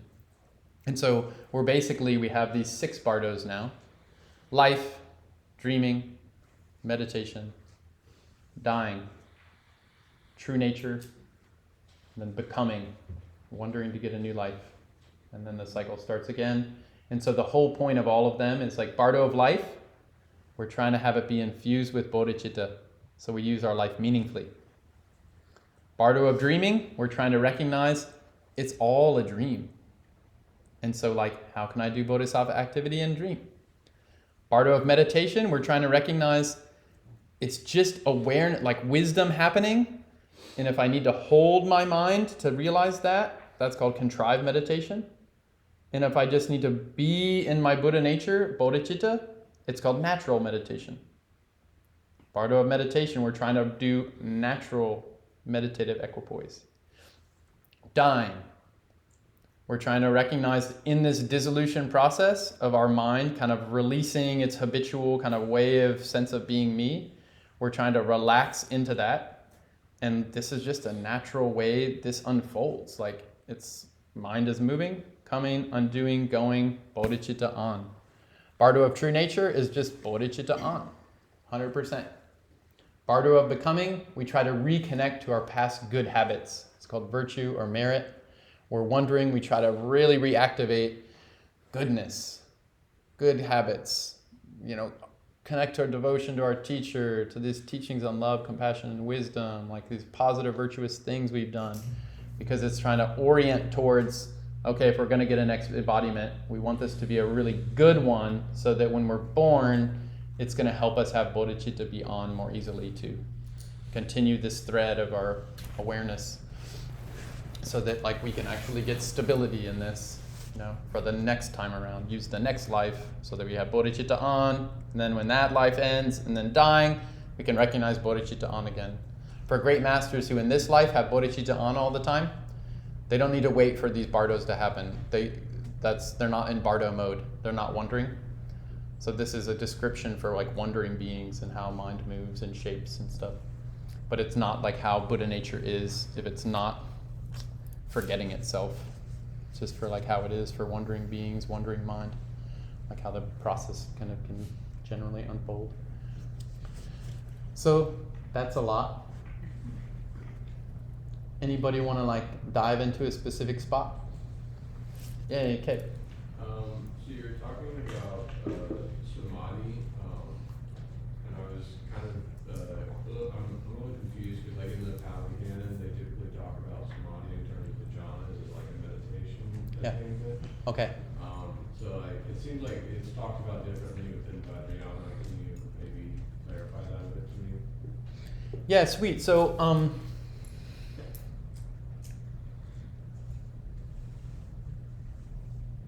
yeah, I'm not sure which part of the Pali Canon. I know the jhana, the basic ideas of concentration. So in the fundamentalist teachings of the Buddha, meaning foundational Buddhist teachings, these root bedrock teachings, Theravada is one example of them. Pali Canon is often in Theravada Buddhism, is one of the languages the Buddha taught in. So they have this jhana system, which is concentration modes, and they're very amazing. They're super amazing. The concentration where you are one with all of space. And then one with all of mind. Then one with, neither perception nor non-perception, whatever that means. I think it's more deep dreamless sleep, no objects arising, and you're one with this so not happening. And then the fourth is one with nothingness. It's called nothingness is one translation. And so in terms of Buddhism, these are all called concentrations, meaning we enter them, and because it's a temporary phenomena, we enter it, and we just gotta wait until the movie's over, and then we exit. It starts, and then it finishes. And so they say because of that, it's not liberative. Has a beginning, so it has an end. So it's just anything that has a beginning and an end. There's going to be something after that, and so it's not related to what's called insight or vipassana. And so in the Pali Canon, this is all according to Pali Canon, foundational Buddhism too. They say the Buddha mastered these concentrations before he did his 6-year ascetic practice. He went and saw the teachers that were experts of these certain jhana concentration practices. Literally, if someone came in the room and they were able to be one with all of space, it would be impressive. They would have a giant mega church following. Right? They would, for real. I bet some do. Currently, But the Buddha's did you find out how suffering ends? And all these teachings are the teachers, they're no. This samadhi, I go into it and come out of it. And then it's just a pain in the butt, Again, I gotta eat or whatever, So the Buddha said, oh, no one around here, the masters of these highest samadhis, have you seen further? Have you seen the end of suffering? Is there a way to do that? And everyone, all these masters at the time are like, no, I haven't found that. So that's when the Buddha said, I'm going to renounce, he already left the kingdom, but he's like, I'm going to try to discover this, if that such a thing exists. Like the cessation of suffering, if that exists. Like he hadn't discovered that yet. So, and that's what 6 years of ascetic practice, and then at the end of that he found the middle way between asceticism and luxury, like kingdom life versus super renunciant, a grain of rice maybe just super emaciated, kind of give up all the sense door kind of activities. Found this way, middle way behavior, and then the middle way of the view, where it's just not nihilism, not eternalism, right? This is all deep philosophy stuff. But so this is all Theravada Buddhism, right? And so the insider Vipassana, extraordinary seeing, supreme seeing, that's what was Buddha's enlightenment. This middle way view, actually. Seeing the emptiness of all phenomena. And that's one way to talk about bodhicitta, the empty quality of the true nature. There's no such thing as inherent existence. That's one way to talk about it. Or beyond all conceptual designation, meaning not something that we can hold in any way, but still is happening. Those are all emptiness, what we just talk about as emptiness. And so that's Vipassana. And so Buddha's enlightenment, they say, is a union of shamatha and Vipassana, or concentration and insight, their natural union. And so in Tibetan Buddhism, Tibetan Buddhism means the Vajrayana layer of level of the Buddha's teaching. They say that there's not, this is it's a big philosophical question, and I tend to once I get into these big philosophical questions, it's 3 hours later, when my answer ends. So they say Dzogchen in Tibetan Buddhism is the natural union of shamatha and Vipassana. And what it is you see the true nature as it is, like Buddha nature, or Rigpa, wisdom mind, wisdom awareness sees itself 100% with no doubt, has certainty, and then it sustains that seeing. That sustaining of being that way, of having true nature be on, is the shamatha, or the concentration. And it's not a function of your grasping mind holding the true nature, I'm holding the true nature. It's a natural quality, this natural kind of meditation where the natural way Buddha nature is to be on. It's not to be off. So the natural quality of awareness, when it's just a wisdom happening, is to continue. It's Tantra is continuous, or continuity, Ju. Everything about Tantra or Tantra Mahayana or Tibetan Buddhism is about the continual thread of Rigpa in every experience. True nature continuing and allowing your awareness to just keep releasing any grasping. If a habit reactivates, recognize and release the habit. Be in true nature happening until there's no longer the tendency to want to hold it and lock it again. And that's called enlightenment. So yeah, the difference between a Pali or Theravada tradition, foundational Buddhism, and how they relate to concentration or meditation, something in general. They have these divisions of shamatha and Vipassana, right? Shamatha, concentration, Vipassana, insight. They have those divisions, but they see emptiness differently. The whole thing of this yana view of vehicles in Tibetan Buddhism is all the terms, their definitions change based on the view. So Theravada has a certain view, a worldview you could say, or a tawa, a way of making sense of reality. And that's the moment of mind. Every single moment of mind, we show up with a view. That's why beliefs in Buddhism are really important, actually. It's an interesting thing, go beyond belief and all that, no beliefs. But every moment, there's all these beliefs that structure, and that it's this instantaneous, this is just reality for me. That's all just so many moments of views congealing beliefs into this seemingly given reality. It's all just my view filtering through all of its belief structures.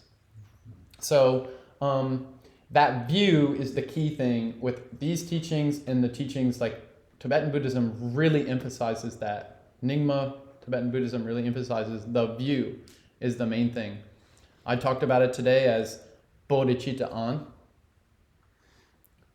The absolute side of that view is called absolute bodhicitta. The relative side of that is called relative bodhicitta. You can just, right? That's a view, certain view. Once you have that world viewing, all of a sudden, the meditation is the next thing that naturally comes. How do you sustain the view, the world view? Then how do you integrate that view with your other conduct, your behavior? Daily life, hanging out, walking, sitting, sleeping, standing. Like, how do you integrate it? And then what's the result of being in that view, sustaining it, integrating it with all your activities? What's the result you get? So Nyingma Buddhism, it really emphasizes view, meditation, conduct, fruition a lot. Specifically the view. You don't have meditation without a view.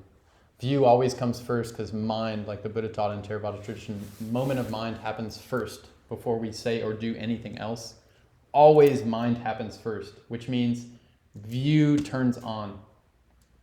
So then what we try to do with Tibetan Buddhism is intentionally turn on a specific view. Not just like, because that's a big difference in Theravada meditation. Like I did Goenka Vipassana for a bit, one example of Theravada meditation. They don't intentionally turn on a view at the beginning. You just, like it's liberative. Satipatthana Sutra, Satipatthana Sutta. Like the 4 foundations of mindfulness. You're just mindful of body awareness, body sensation. That's one of them. Body sensation, mind, and mental phenomena, the 4 foundations of mindfulness. You're aware of body sensation, feelings, or Vedana, like I think Vedana, Tana, like yeah, Vedana. You feel the body sensation, and you're recognizing that Vipassana and that approach. The insight is you see the body sensation you have, its nature is impermanent. That's the view. But in Tibetan Buddhism, you see the changeless, deathless, abiding, continuous nature of mind. That's the view. And then you see the infinite ways that mind expresses itself, both as purely, as all these pure lands and deities and mandalas and things, and impurely, as all the nightmares that wandering beings experience. So that's a really big difference in view between like foundational Buddhism and Tibetan Buddhism. They are both liberative. They will both lead to the end of suffering. Both of those approaches, 100% all the Tibetan Buddhists agree. You'll become arhat if you just follow body sensations, see the anicca, impermanent nature of them. Like it'll lead, anicca leads to dukkha, suffering, leads to anatta, no self fixating, leads to nibbana, cessation of suffering, or nirvana. 100% they all agree. But I'd say that difference in view. So that's my big long words with saying the view's different with how they approach shamatha and vipassana or concentration and insight. The view's different. The view makes all the difference. That's why when you say bodhicitta, it kind of sounds nice and funny, and bodhicitta or whatever. It's actually saying, this is the view, be in it now, and then keep it on. Which is why for a great meditator, when they hear someone like me just saying some stupid, like whatever things, like some maps of stuff I don't know almost anything about, they're not disturbed by it because they're just in the view. Like nothing disturbs them. They just have bodhicitta on. They're like, oh, I have so much compassion for you, Dragpa. You're so wandering. You're so lost. But you're trying. You're trying. That's good. Keep trying. It's, yeah. Yeah, please. And then, cross over here.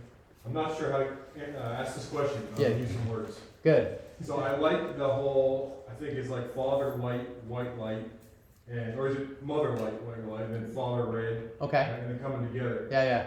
And that's the death. Is that like where you work with like Tumo, like death practice? Is that like Amitabha heart? Is it related to chakras? What exactly does all that connect with? Yeah, sweet. Yeah, awesome. Great question. Big question. There's a lot there, which is great. Like we're exploring a lot.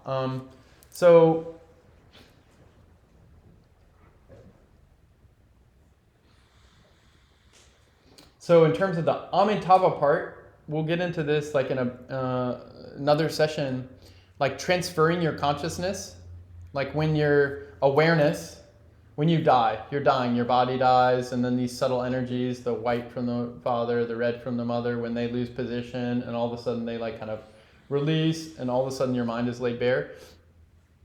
we're trying to like transfer the consciousness, like that moment of mind right then is when we're trying to like have it go into this pure land of Buddha Amitabha.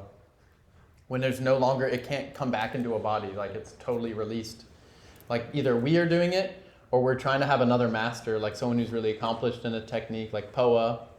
They're trying to like wait for that moment when the mind is released and like you can really affect it very quickly there. So you need a master who can track that. Like someone who's really following cause, condition, and effect very subtly. So that's kind of how Poa, transference of consciousness, that Amitabha practice, that's how that fits in. And then as like non-masters of techniques, we can do prayers on behalf of someone's mind so that like to use our virtue and merit to like help boost them into that too. Not like we're intentionally helping. But anyway, so that's all kind of Poa related techniques, which we'll kind of have a little bit about here, and because it's a big practice. Like if we can, it's a good way to avoid a lot of confusion and like get into Bodhisattva rebirth, like a rebirth in a place where we can easily become Bodhisattva, like actual Bodhisattva. In terms of Tumo, like definitely all these things are related to chakras, like where, like this is like, these Bardo teachings are often assuming like a 4 chakra system or a 5 chakra system. And then each of the chakras have these like energies kind of related to them. You mean 7? It depends. So it's interesting. This is cool. This is a really big, interesting point that's like been super interesting for me. The numbers depend on the view. Yeah. We think there's a fixed system here. It's like a habit to be like, this energy is here. This thing is here. There's five. Like, why does a Hindu system have more chakras? Why does a Buddhist system have less? Why does sometimes a Buddhist system have 4? Why does sometimes it have 3? It's because it depends on the view. Reality is co-enacted. It's such a big point. How we experience reality co-shapes how reality actually takes shape. Like, so if it's helpful to have 5, our reality will shape into that. The thing is like we're so densely fixated on a certain way that it's like hard to have that flexibility, which is why dream yoga is a big deal.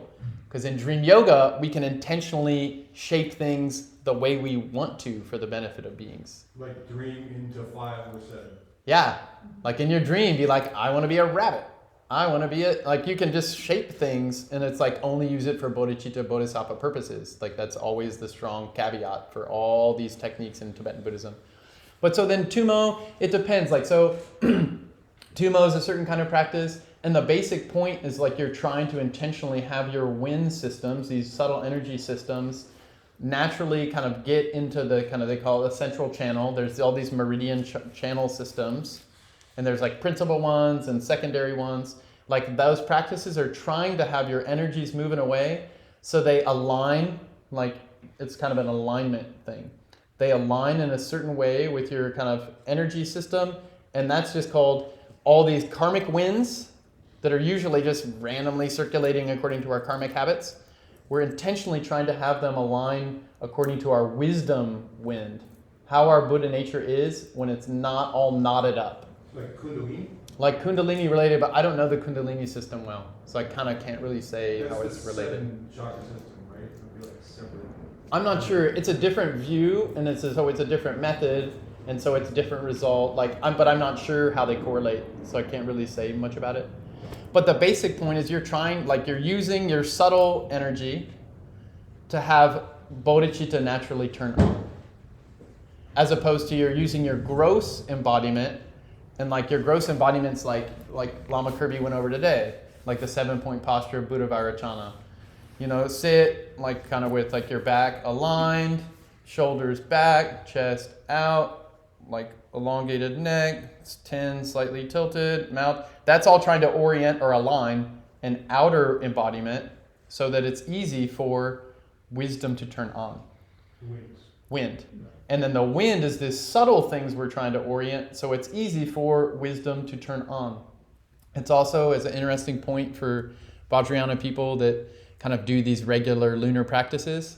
This is something that struck me when I heard it from Khenpo Rinpoche's related point, but like why is a guru, we have like there's a Tibetan Buddhist lunar calendar in Tibetan Buddhism, where we have certain practices that the Buddha says do this kind of Guru Padmasambhava practice, the 10th lunar day. Do Dakini practice, the 25th lunar day. Like, why? So many of the Buddhist activities are done because he recognized the natural system and said, oh, on this point, oh, that's what this will naturally align, so do that kind of practice in this. He didn't make the patterns be the way. He just saw the patterns and then he located, I'll do this, this. So on the 10th day, the white essence element, the red essence element, they're actually all lunar month. They're like cycling through our system, like that. New moon, 10th day, full moon, Dakini day, new moon. So like they say, like it's like the principal position here. At 10th day, red and white are both in the heart. So that's because that's where Rigpa is, our nature of mind. It's easier to be in Rigpa on the 10th day. Is that green? It depends on what chakra system you're using with what color it would be. But then these keep moving during the lunar cycle because we're embedded embodied beings. Like it actually affects, our mind is affected by the things we're in part of and like we're influenced, right? On the 25th day, again, they rotate and they get to the heart center. Easier to have bodhicitta be on. And then they get back in their kind of normal position. These are all like general things. This comes from like a more Anu Yoga level of teachings, which is in one of Rinpoche's Shedra philosophy books that's like publicly available. But so that's, I'm not going to say much more about like actual practice of Tumo. I don't think we'll go into it much this retreat. But definitely for any of these practices, just like I've said before, they all require bodhicitta. In order to be like a Buddhist practice, Buddhist meaning like not like Buddhist is good and others are bad, meaning like it aligns with a kind of like the certain wisdom, compassion, and love that the Buddha taught will be the result of doing these practices. For all beings. For all beings. 100% for all beings. Definitely. That's the big underscore. It's all beings. Yeah. There was another question? Real quick. Yeah. Thanks. No. You do your question. Yeah, it's okay. Would you say that our true nature is similar to who we were as children? In some way? It depends. So, What's the question? oh yeah, is our true nature similar as what we are as children or how we are as children, right? Like who we were as kids? Yeah. Our interests or before life altered us in some way? Yeah, it's a deep question. It's a big question. Kind of amazing. Our true nature has always been the way it is. Definitely when we were a kid, and also probably before when we were like a crow and a toad and a guy and a hellbee and whatever kind of variety of embodiment we've taken before. The true nature never changed. What changed was our karmic, like habitual sense of me. Is like what was currently active, like in our mind, like what was kind of like this, the habitual way I felt like me based on those immediate causes and conditions. So like that in terms of like being a kid, like a human little kid, like then, so that true nature gets in a body, like human, right? That body is a baby. And then we have like in this case, like say we have a mom and a dad. And then all the things that in Buddhism, they say the mom and dad are like our first teachers. They like basically input all these things that kind of define our lives for a long time.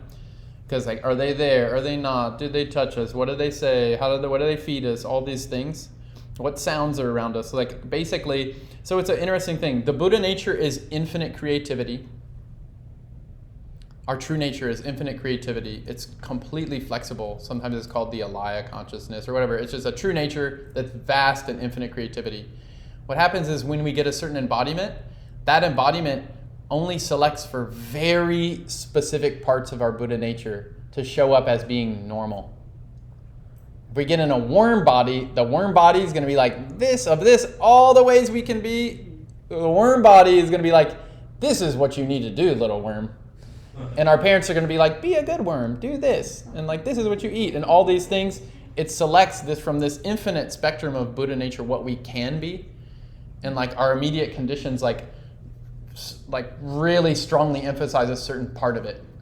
And then that becomes what's normal for me. What's my language that's normal? like all the things that like as little babies that we have these impressions. And so that depends. The true natures, they're the same. But then the way it's holding itself, the habits, like healthy and not healthy and all the combinations, that makes us aware of our true nature or not, depending on what those things are, like what the impressions or the conditions are. And then, it's kind of like for little kids, they haven't yet developed certain human body, like higher physical structures and like kind of other kind of cognitive things that come with it and different things, because like their brain isn't developed a certain amount and like different, all these kind of this like really hard sciences around this, or like stuff I don't know much about. But there's a lot there. And so, yeah, then it's like all the different ways we could analyze like how we get affected by culture and, so there's this whole nature and nurture thing in Buddhism. Definitely it's Buddha nature. That's just how reality is. And then there's the specific karmic patterns that we have that are like very strongly activated. And then those are reinforced more during a lifetime.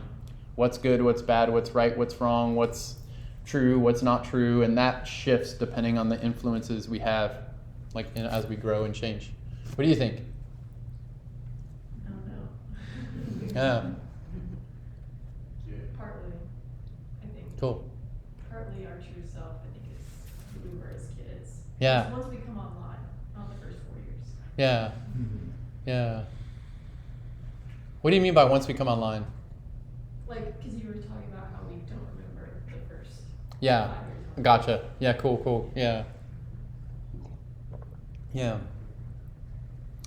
Yeah. Yeah, the idea that like babies are totally innocent and then they're corrupted by the world, that can be really true depending on the trauma that baby experiences. Like in that case, in that specific way, like that, those negative influences, like the harm that's experienced can like very much be a force that shuts the baby down, the awareness down more. And that awareness in a Buddhist context, like has been doing this drama of embodiment for infinity. And so it's like it's already been through so many traumas and so many beautiful things. Its nature itself is already full, amazing, beautiful, gorgeous, intelligent, like immaculately wonderful. But then it's like, it's hard to not, if we get hurt, if we get some response from the world, like it like says like what to do and not do and safety, and there's this kind of stack of core things that are easier and harder to do. So there is somewhat of a purity, and there's also somewhat of a nuanced thing, and then at least a Buddhist approach to it. It's a big topic.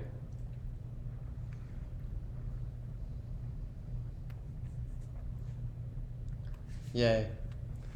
So that's the opening. This afternoon, we'll definitely do more practice. We'll do some Amitabha practice. I wanted to, for this, I asked Venerable Khenpo Rinpoche, what practices should we do for this time?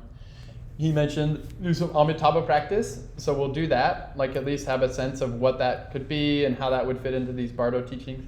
And then he also suggested this peaceful, wrathful Buddhas practice. It's in the store too. We have Amitabha handouts, and this is in the store, Self-Liberating Mind. And this is instantly arising as Vajrasattva with all the peaceful and wrathful Buddhas fully on and happening. And this is a practice for True Nature Bardo as well. So we'll go through that. And there's also a prayer by Karma Lingpa in here, the prayer of the 6 Bardos, that basically highlight what are the 6 Bardos, how is it hard, how are they hard, and how do we get free of them? And so we'll recite this root prayer of the 6 Bardos by Karma Lingpa. So this is kind of more opening the space a little bit.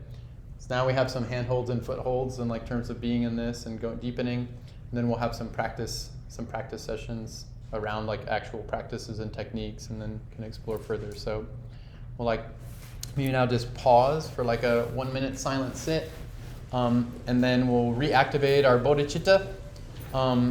If it's already on, thank you so much. Yay.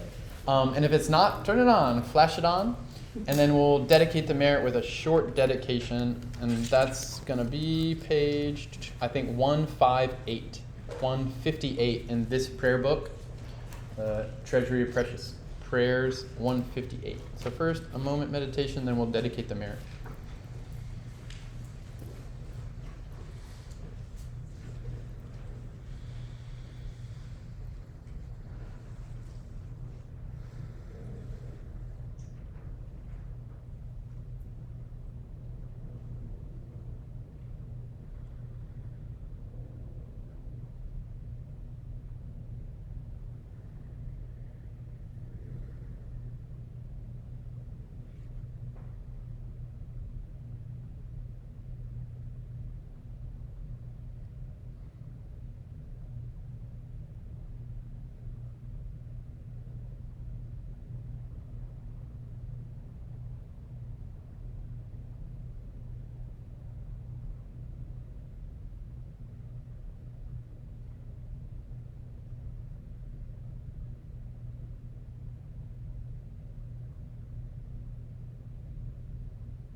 158. First few prayers are in Tibetan, and the rest, short ones, we'll do in English.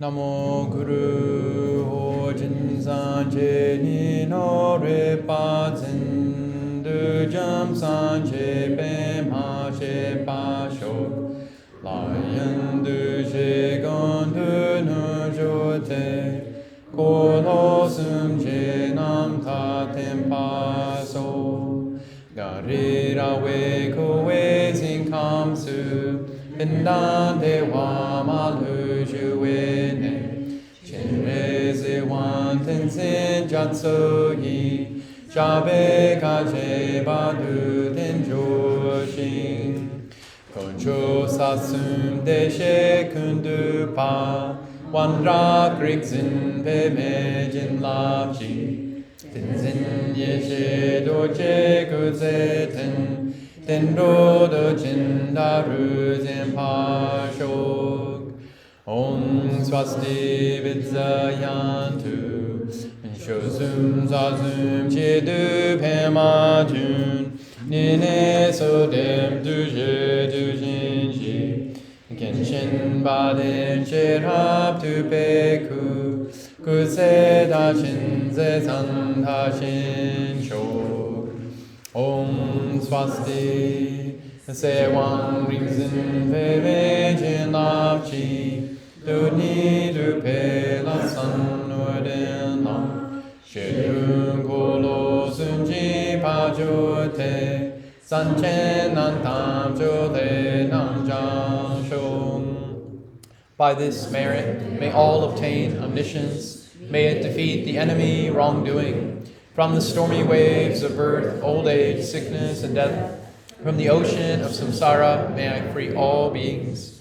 May the sole source of benefit and happiness, the Buddha's teachings, remain for a long time.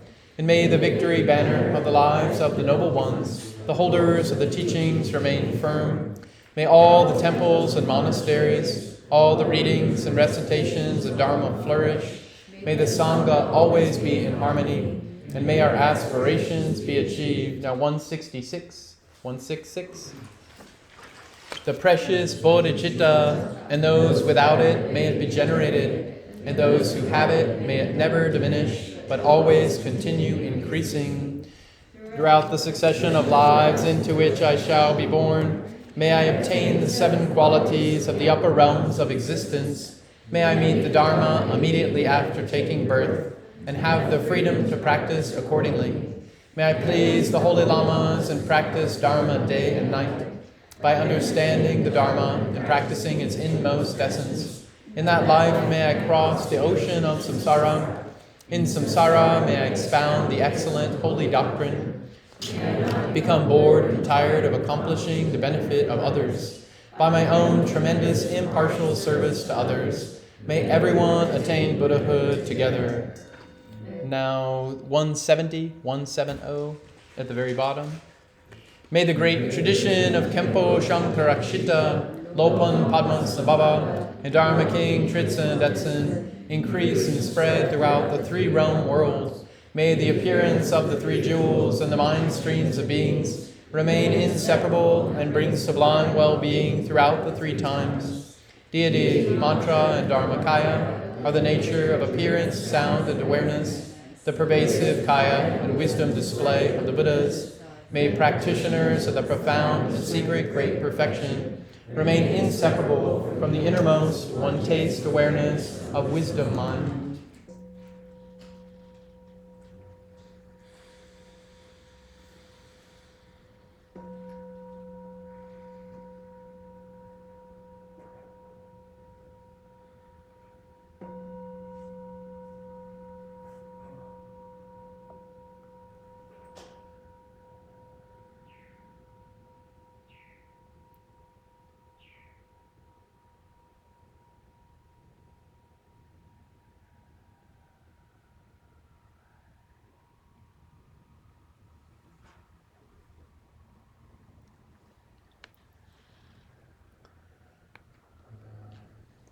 Thank you, friends, very much.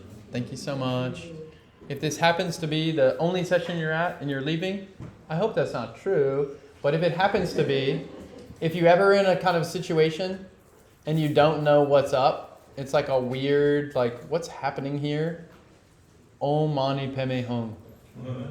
Say Om Mani Padme Hum. Om Mani Padme Hum. That's the Buddha of Compassion mantra. Or Amitabha mantra. Om Ami Dewa Ri. Om Ami Dewa Ri. This is a really helpful habit. This is a really good Buddhist habit to have. You don't know what's up. Am I awake or asleep? What is going on? Om Mani Padme Hum. Om Mani Padme Hum. Om Mani Padme Hum. They say the power, if you're actually dead right then, meaning you're like, it's just your mind wandering and you haven't realized it yet, the power of that insight, reciting that, Om Mani Padme Hum, Om Mani Dewa Ri, it will so strongly connect you to those Buddhas, and then it'll really help move you to be reborn in their Pure Land. So if you're ever on a bad trip or whatever too, Om Mani Padme Hum, emergency, Om Mani Padme Hum. I'm not kidding, it's not a joke. It's a good habit to like really just repeat so that something happens, Om Mani Padme Hum. It's a good one, okay? So we'll pause now. It's like a nice potluck we'll have. And then can we, before, if people want, just do a little group photo? Because it's so lovely to have everyone here. I'm kind of like, I'm not exactly addicted to group photos, but it's kind of like a responsibility. Anyway, it's like 10 years from now, 20 years from now, 50 years from now, we'll all be like, wow, we were so young. Like, or like, oh, that person was awesome, right? So anyway, quick here and then quick by the temple. It'll be really flash quick, and then we'll have potluck. The next event in this room is 2:30. All right, thanks, friends. Yeah,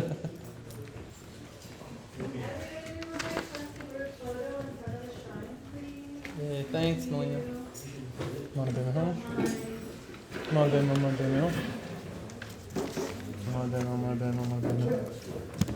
Come on, baby, come on, baby, come on, baby, come on, baby.